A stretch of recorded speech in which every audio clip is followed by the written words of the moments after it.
Voici un défibrillateur grand public que l'on retrouve généralement à l'intérieur de son boîtier de protection. Il se repère grâce au panneau de signalisation vert.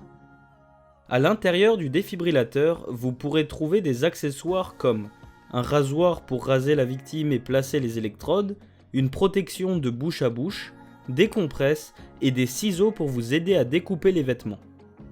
Suivant les modèles, votre défibrillateur peut être équipé d'électrodes adultes ou enfants et d'un écran visuel indiquant la conduite à tenir. Le défibrillateur devra être utilisé sur toute victime inconsciente qui ne respire pas. Après avoir appelé les secours avec l'un des numéros d'urgence, munissez-vous du défibrillateur et rendez-vous près de la victime.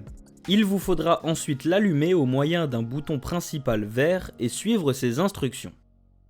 L'appareil vous donnera alors les instructions à suivre comme par exemple déshabiller la victime et placer les électrodes comme indiqué sur le schéma.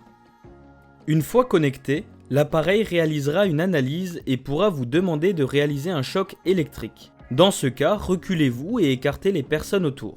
Appuyez sur le bouton rouge clignotant pour déclencher le choc électrique ou s'il n'en est pas équipé, laissez l'appareil déclencher le choc automatiquement.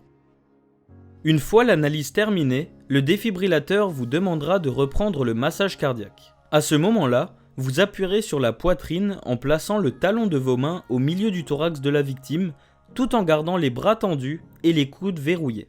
Vous ferez 30 compressions thoraciques suivies de 2 insufflations pulmonaires, communément appelées bouche à bouche. Si vous ne pouvez pas faire les insufflations, réalisez uniquement les compressions thoraciques. Recommencez les cycles en suivant les instructions du défibrillateur qui fera une analyse du rythme cardiaque toutes les 2 minutes.